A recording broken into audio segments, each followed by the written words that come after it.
On the show today, we're going to explore something that I feel is a very, very important part of our daily technology life. What is truly a smartwatch? I mean, does a smartwatch have to have a screen? What about people who don't like that look of a smartwatch which has a screen? They want something which is that mechanical watch or an automatic watch which actually has proper needles and proper hands and everything else. Well, a true smartwatch basically needs to have technology built in that makes you go wow. And today our top story is the Seiko Astron. This has tech in it that I think no smartwatch can match, and it's not a smartwatch. That's the amazing part in it. We'll move on from there to this, the Tab S6 Lite, the light version of a very, very famous tablet, a tablet that really has set itself to be an Apple iPad killer. But what does the light version do? Well, it's lighter in price, but what do you give up? Then we'll move on to a very, very interesting story. You know how the single greatest problem with printers is actually filling that thing. You know, either a new cartridge or ink tank printers, you have to fill it with ink, or laser cartridge printers, you have to actually get something going. This is one of the world's first, at least according to me, it's a world first in every which way, where you can fill your own laser cartridges. Think of an ink tank. This is a laser tank printer, and HP's made it really easy to fill it up. It's a very remarkable product, something you have to see. And then we'll move on to virtual meetings and a whole different way of doing it. All happening on the Gadget 360 show today. On the show this week, we cross time zones with a super high-tech watch that has all the smarts to make you sit up and take notice. And we have a new toner technology by HP that can save you some money and a whole lot of time. Samsung's latest Tab S6 Lite is with us, and we find out if this is a worthy Android tablet. And we explore a virtual event platform called Floor that promises a real event-like experience. All happening on the show today.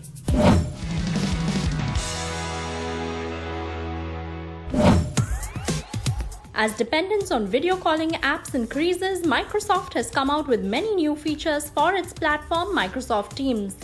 There are new video filters to touch up appearance, and there's a new Together mode that Microsoft says will reduce the fatigue users feel during a video call. All participants can share the same background through an AI segmentation technology. This reduces background disturbances and helps for brainstorming sessions or even online lessons. Microsoft also says Together mode makes it easier to pick up on non-verbal cues, making the conversation feel more natural, and it can also solve the eye contact problem that makes people appear as if they're looking in a different direction. This mode supports up to 49 people as of now and is not optimized for mobile phones yet. The feature has started rolling out and will be available to all Microsoft Teams users by August.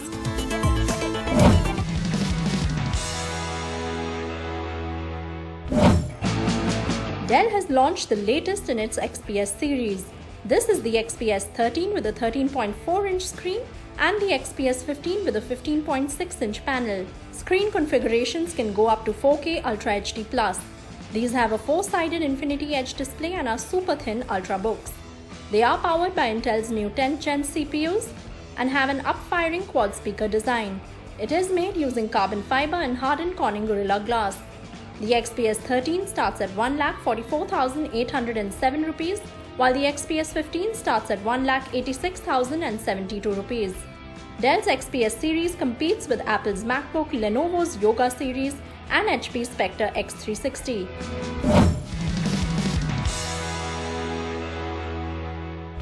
Let's start off with this. I'm wearing it, the Seiko Astron. This watch, like I said right at the beginning of the show, is smarter than any other smartwatch that you can actually own. I'll tell you the first big thing. You never ever need to charge it. So what's the biggest problem with smartwatches? You need to charge it every night, alternate night, third night maximum. You know, they don't really last out that long. This one never needs charging. It doesn't even have a battery inside it. It's completely optical and solar charged. Yes, just show it a little light and off it goes. The second part of it, it's got GPS built in. So you move from one country to another, one time zone to another. Automatically this watch with its GPS built in will go to the right time. The third part of it, it's got dual time, so you can keep one part of the watch always on home time and the other one automatically moving to whichever part of the world you're in. And it will do it all automatically. You just set it once. The best part is the way the needles move, the smartness of this watch, and just how amazing it is. I'm wearing a proper conventional watch, not a smart screen, smart watch after a very long time, and I absolutely love it. Take a look at how it works. A tale not as old as time, and yet one that will make you question what really makes a watch smart. Meet Seiko's Astron GPS Solar watch. This puts the smart in the watch like we've never seen before. The Japanese watchmaker crafted this watch with the core functionality of travel in mind. And don't get us wrong, not the time travel like you are thinking, but with the power of GPS. And while we can't really fly to different time zones right now, let's give you a glimpse of what it would feel like to be wearing this kind of a high-tech watch when you're on the go. We have the 8X series, which brings a big date window and a mirror finish. Seiko says it is polished by hand to ensure it's distortion-free and there's sharpness in every angle of the watch. It has a 45mm dial and it is a thick watch. In contrast to its chunky dial, it has very delicate and slim watch hands and a dual time dial towards the 6 o'clock position. There is a crown that stands out with a top and bottom button on the side. Overall, this is a watch that dresses to impress. But let's take a look at what makes it so special. At the touch of a button, the Seiko Astron GPS Solar can adjust to local time anywhere in the world. It connects directly to satellites with its GPS feature for this. All it needs is some light and it automatically connects to the satellites. The crown comes with an electronic function, so you can pull it out once, press on the button on the top, and the watch hands will move automatically to the time zone you are currently in. We tried this in New Delhi, where we changed the time manually and set it back with just the press of a button. While doing this, the seconds hand position shows the number of satellites the watch is currently connected to. The Seiko ring antenna that is placed under the dial ring receives the signals from the satellites. What's more is that this watch never needs to be charged or the batteries don't need to be changed. It is a solar watch and just 6 minutes of it being in daylight can make the watch go on for an hour. The second dial inside the main one also shows the status of the battery. Our watch had a full battery and the indicator was constantly on full.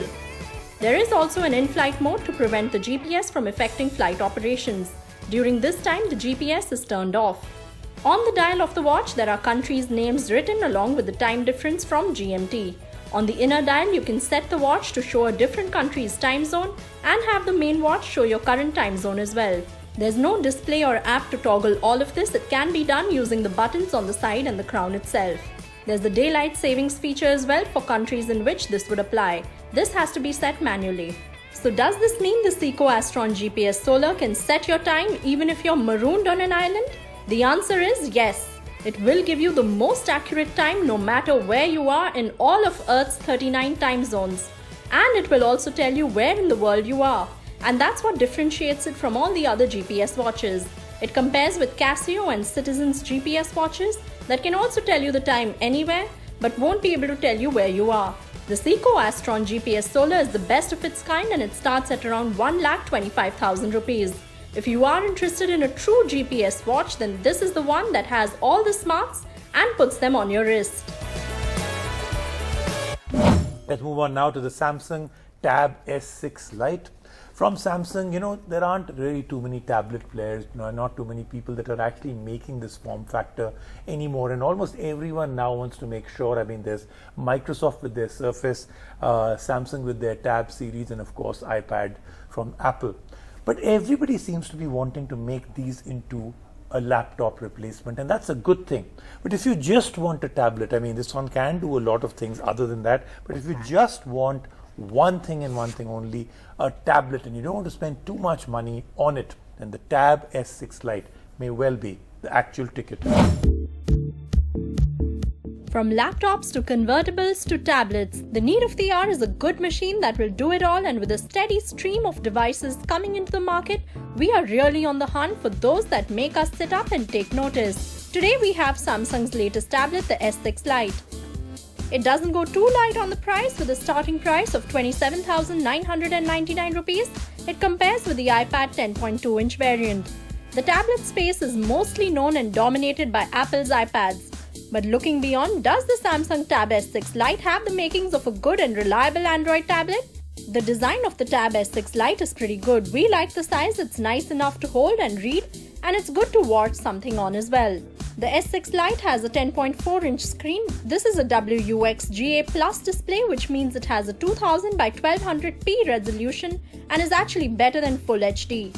So watching Netflix or any videos on this is pretty good. The sound from this tablet is good enough to go without any headphones. The tab itself doesn't come with a stand, which makes it slightly inconvenient to prop up. It connects with any Bluetooth keyboard for better typing. But because the box doesn't bring one, the best productivity tool with this tab is the S Pen that comes in the box. It brings most features that Samsung users would be familiar with. You can give air commands, scribble some notes, there's a screen write option, a smart select option, and it performs well. We used this on the AR Doodle app and had some fun playing around with it. Yes, though once you're writing, your palm might be pressing different keys, so that is something you will have to watch out for. The Tab S6 Lite runs on One UI based on Android 10, which is exactly what Samsung's Galaxy phones run on. It is slightly limiting because there's no special tablet configuration. We really missed that here. There is a side tab for easy shortcuts like a Samsung phone. And there are tons of Samsung's own apps preloaded on the tab, but Samsung skips out on its DeX feature, which means no easy switch between your Samsung phone to this or even to your laptop. There is face recognition, which works well on the tab. The 8-megapixel camera is sufficient for basic use, and the same goes for the 5-megapixel camera in front, which will do well for your Zoom calls. Under the hood is a 4GB RAM and 64GB of storage, which can be expanded via a micro SD card. The S6 Lite runs on an octa-core Exynos processor. Again, the AR Doodle app, some games, and even browsing on the web, it was all seamless and didn't slow down our tab at all. While gaming, we missed a little more brightness on the screen, but otherwise it's a good size to get gaming on. The battery did well for us as well. It lasted 1 day of heavy use and it has a 7040 mAh battery. The Tab S6 Lite is not very heavy to hold either with a battery like that. It didn't heat up too. The LTE version is priced at 31,999 rupees. The Samsung Tab S6 Lite proves to be a good Android tablet. It is not a laptop replacement, nor is it trying to be one. The user interface could be remarkably better for a tablet, and we wish there was a little more seamlessness between Samsung's own devices. But the battery does well, and if you are looking for something to attend online classes on or as a second entertainment device, it's a good tablet to get. The Wi-Fi variant would be the more value for money one to get your hands on.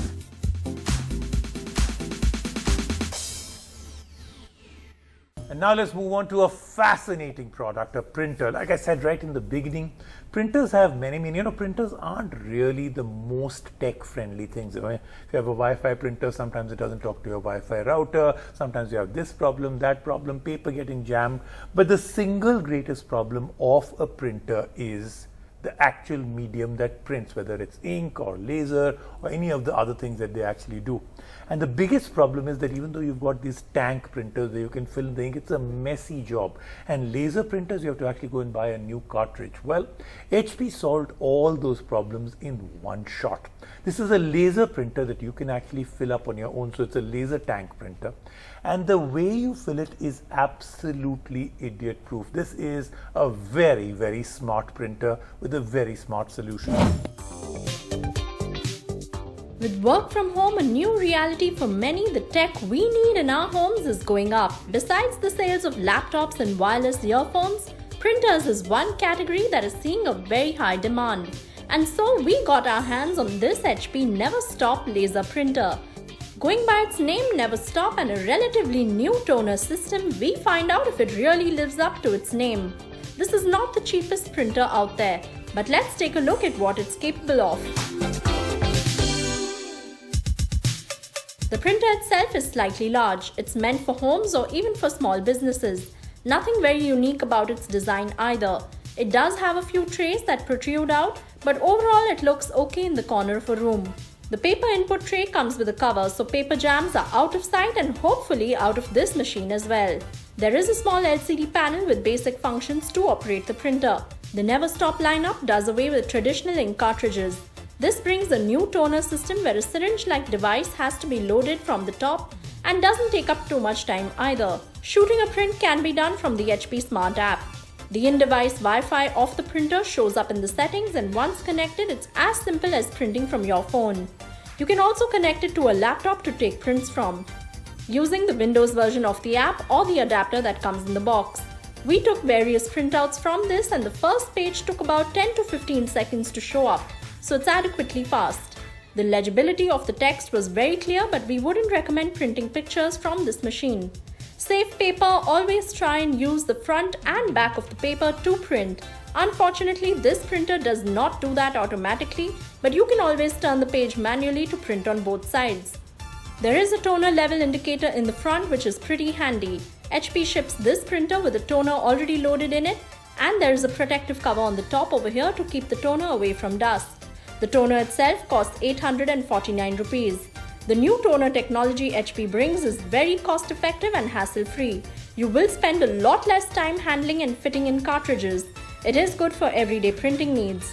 It is a monochrome printer and limiting in that sense, plus it will take up a chunk of space in your home. But if fuss-free, low maintenance is what you're looking at, then go for this series. Let's take a quick break right now on the Gadget 360 show. When I come back, I've got a lot more to show you.